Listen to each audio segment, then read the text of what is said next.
The year is 1918. Germany is on its knees. The guns have fallen silent on the Western Front, but the silence is not peaceful. It is the silence of a nation in shock. A nation that believed, until the very last moment, that it was winning the war.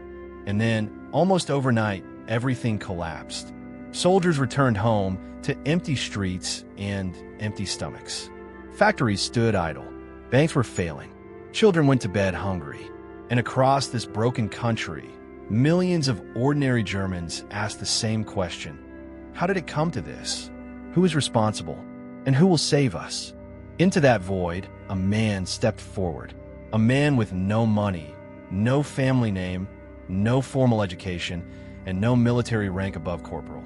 A man who had failed as an artist, slept in homeless shelters, and spent years on the margins of society. His name was Adolf Hitler, and what happened next would change the course of human history forever. To understand how one man could bring the most cultured nation in Europe to its knees, you have to understand the world that made him possible. You have to understand the hunger, the humiliation, and the rage that were already burning in the hearts of millions of Germans long before Hitler ever stepped onto a stage. World War I had ended in November 1918 with the signing of an armistice. But for many Germans, the defeat made no sense. German troops had not been pushed back onto German soil. German cities had not been bombed. And yet, suddenly, Germany had surrendered. Right-wing politicians and military officers began spreading a dangerous lie that Germany had not lost on the battlefield. Germany had been stabbed in the back, betrayed from within, by communists, by socialists, and by Jewish citizens who they accused of undermining the war effort. It was a lie, a complete and total fabrication. But it was a lie that millions of desperate people were ready to believe. Because lies, when they come wrapped in the language of national pride and wounded honor, can be extraordinarily powerful.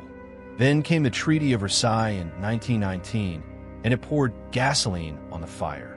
Germany was forced to accept full blame for the war. It was stripped of territory. Its military was reduced to almost nothing. And it was handed a reparations bill so enormous, 132 billion gold marks, that economists at the time questioned whether it could ever be paid. The German people were humiliated on a scale that is almost impossible to exaggerate. And humiliation, as history has shown us again and again, is one of the most dangerous forces in politics. Adolf Hitler was 29 years old when the war ended. Born in Austria in 1889, he had moved to Munich as a young man, desperate to escape a life of poverty and failure. He had applied twice to the Academy of Fine Arts in Vienna and been rejected both times. He had drifted stateless and directionless before volunteering for the German army in 1914. The war gave him purpose, a sense of belonging, a cause greater than himself. When it ended in defeat, he was devastated, and he was furious. In 1919, while working as an informant for the German army in Munich, Hitler was sent to monitor a small political group called the German Workers' Party. It had fewer than 60 members. Its meetings were held in beer halls. It was, by any reasonable measure, completely insignificant. But Hitler walked into one of those meetings, and something ignited inside him. He stood up and spoke, and the room went quiet. There was something about the way this man talked, something raw and electric and absolutely certain. He spoke about Germany's betrayal, about the injustice of Versailles, about the enemies within and without. He spoke with a fury that seemed to come from somewhere deep and volcanic, and the people in that room felt in their chests. By the end of the evening, several people had come forward to join the party. Hitler had discovered his weapon, his voice. He joined the German Workers' Party shortly after, and within a year he had transformed it completely. He redesigned its image, gave a new name, the National Socialist German Workers' Party, or the Nazi Party, and created its most powerful symbol, the swastika. He understood instinctively what modern political strategists spend careers learning. That politics is not just about policy. It is about emotion. It is about theater. It is about making people feel something so overwhelming that reason steps aside. His speeches were extraordinary performances. He would begin slowly, almost hesitantly, as if searching for words. Then the tempo would build. His voice would rise. His hands would move with increasing intensity. By the end, he was thundering, and thousands of people were on their feet, screaming in agreement. People who had never cared about politics in their lives were suddenly desperate to hear this man speak again. He gave them something that the Weimar Republic, Germany's fragile new democratic government, could not. He gave them certainty. He gave them someone to blame. And he gave them a promise that Germany would be great again. By 1921, Hitler had made himself the undisputed leader of the Nazi Party. But he wanted more. In November 1923, he attempted to seize power directly. Inspired by Mussolini's successful march on Rome the previous year, Hitler and a group of armed followers stormed a beer hall in Munich, where leading Bavarian officials were meeting. He declared a national revolution. He believed that if he could take control of Bavaria, the rest of Germany would follow. It did not work. The coup collapsed within hours. 16 Nazi members were killed. Hitler was arrested, tried for treason, and sentenced to 5 years in prison. It should have been the end. Most political movements do not survive the imprisonment of their leader for treason. Most men do not recover from such a catastrophic, humiliating failure. But Hitler was not most men, and Germany was not finished being broken. In prison, he dictated a book to his deputy, Rudolf Hess. He called it Mein Kampf, My Struggle.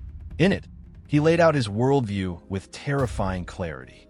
His belief in racial hierarchy, his hatred of Jewish people, whom he portrayed as a global conspiracy against the German nation. His conviction that Germany needed Lebensraum, living space, in the East, which meant conquest, which meant war. Everything that would come later was written in that book.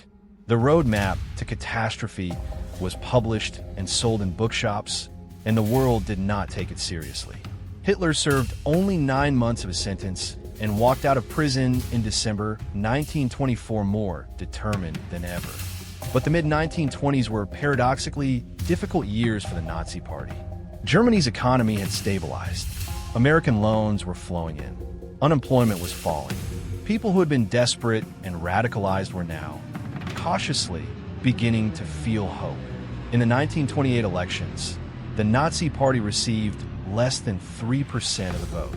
Hitler and his movement seemed like a spent force, a footnote. And then, in October 1929, the American stock market crashed. The Great Depression swept across the world like a tidal wave, and Germany, which had borrowed so heavily from America, was hit with particular ferocity. By 1932, over 6 million Germans were unemployed. That was roughly 1 in 3 workers. Families lost their homes. Men who had worked their entire lives found themselves standing in soup lines. The fragile confidence that had been carefully rebuilt over the previous 5 years evaporated almost overnight. And the desperate, frightened people of Germany began looking for answers. And they remembered the man in the beer halls. The man who had been telling them for years that this was coming. The man who seemed, somehow, to have a plan. The Nazi Party's rise from 1929 to 1933 was breathtaking in its speed. In the 1930 elections, they went from 12 seats in the German parliament to 107. In July 1932, they won 230 seats, making them the single largest party in Germany. Hitler was now a political force that could not be ignored. Conservative politicians and businessmen who had previously dismissed him began to see him as someone they could use. Someone who could mobilize the angry masses, stabilize the country, and protect them from the growing threat of communism. They believed they could control him. They could not have been more wrong. On January 30th, 1933, President Paul von Hindenburg appointed Adolf Hitler as Chancellor of Germany. That night, tens of thousands of Nazi supporters marched through the streets of Berlin in a torchlight parade. The flames cast long shadows across the faces of the crowd. People wept with joy. Others watched from their windows in fear, understanding that something had shifted in the dark and that the world they knew was ending. What followed happened with terrifying speed. On February 27, 1933, the German parliament building, the Reichstag, was set on fire. A young Dutch communist was arrested at the scene. Hitler used the fire as justification to demand emergency powers, claiming Germany was under threat from a communist revolution. Hindenburg signed a Reichstag fire decree, suspending civil liberties across the country. Freedom of the press, freedom of assembly, the right to a fair trial. Gone, almost overnight, in the name of emergency and national security. Within weeks, the first concentration camp opened at Dachau. Political opponents, communists, socialists, trade union leaders were arrested by the thousands. In March 1933, the Enabling Act was passed, giving Hitler the power to enact laws without parliamentary approval. Germany's democracy, already weakened and fractured, did not fall dramatically. It was quietly, methodically, legally dismantled from within. By the end of 1933, all other political parties had been banned. The press was under state control. Judges swore oaths of loyalty not to the Constitution, but to Hitler personally. In August 1934, President Hindenburg died, and Hitler merged the offices of Chancellor and President, declaring himself Führer, supreme leader of Germany. The army swore its loyalty oath directly to him. In less than 2 years, one of the most industrialized, educated, and culturally sophisticated nations on Earth had transformed itself into a one-party dictatorship. How is it possible? How does it happen that a democracy becomes a dictatorship? How does a nation sleepwalk into something so catastrophic? The historians have debated these questions for decades, and the answers are complicated and uncomfortable. Some people actively supported Hitler. Many more were indifferent or afraid. Some convinced themselves that things would not go as far as they feared. Some focused only on their own survival. Some simply could not believe, even as the evidence accumulated around them, that a modern nation in the heart of Europe was capable of what Germany was becoming. And those who did speak out, they disappeared into the camps. The lesson was learned quickly, and the silence spread.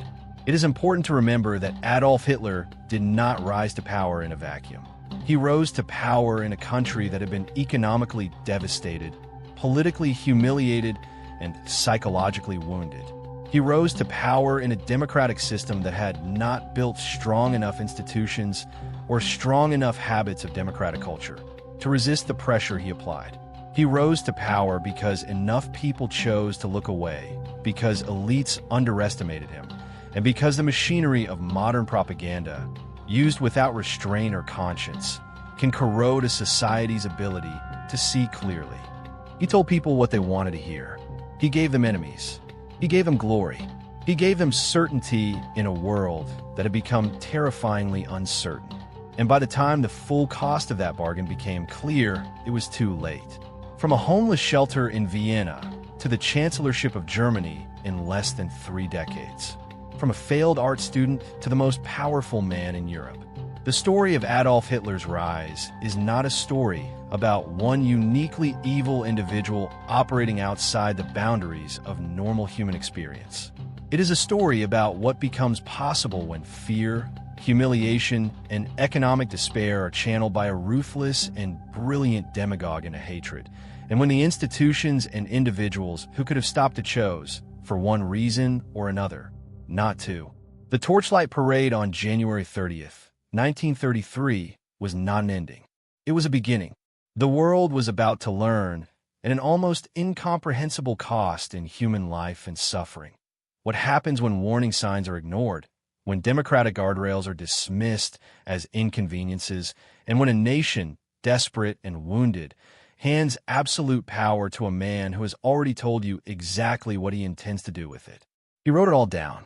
The world just didn't believe him.